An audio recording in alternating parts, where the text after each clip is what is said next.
You've been part of Sirius Rising actually since the beginning, haven't you? Well, pretty much. 27 years. 27 years? My oldest son is 28, and we were not here the year he was born. So I had 27 years. But both of your sons really have grown up in this environment, at least. Absolutely. They are, this was an integral part of their childhood, and the years that we could not make it for longer than a few days, I could see a difference in them over the course of the other 52 weeks. How so? They just weren't as grounded. This is a community for them. The Brushwood Folklore Center community, the Sirius Rising community, has been a community for them of people that they could reliably see, and even simply camping. We've almost universally been primitive campers, and just being able to sleep on the ground and be in the woods for a week or two every year in this community, in a place that was safe for them to be faithful. Was super important for them.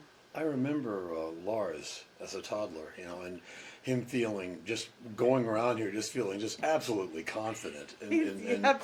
So my oldest son is a very social creature, and one of the people that we have kind of regular coffee with in the mornings at festival was talking about joining a fraternity. And I remember reflecting upon Lars with joining a fraternity.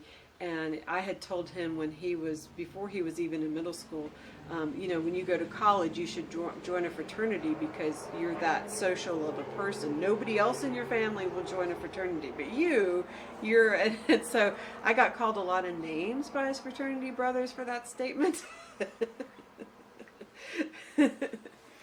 You carry, I guess you could say in some respects, the burden of a name that I think some people would say is notorious in the community. How has that been for you? It is a challenge, and it is part of the reason why I like to work behind the scenes and help festival go. I like to support people and hopefully help them have a good festival, because I know any time that we put the name Frost on a marquee or on a website, it creates controversy and generates a stir. I think some of that controversy has been driven by people wishing to make money off some low-hanging fruit, if that makes sense, because they have written even books saying what terrible human beings my parents were. And they were not. They did massively good acts for the pagan community and alternative religions in general. But they also, with that massively good that they brought to the table, they also brought human beings to the table.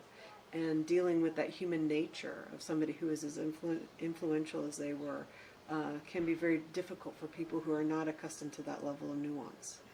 So you could say that your involvement in Brushwood and in Sirius Rising has been a way of helping you grow past that. Absolutely. And developing my own identity, because I'm very faithful about harm none, do what you will. I'm very faithful about the tenets of Wicca for me, and for honoring other paths for others, in a way more so than many of the people the prior generation acted.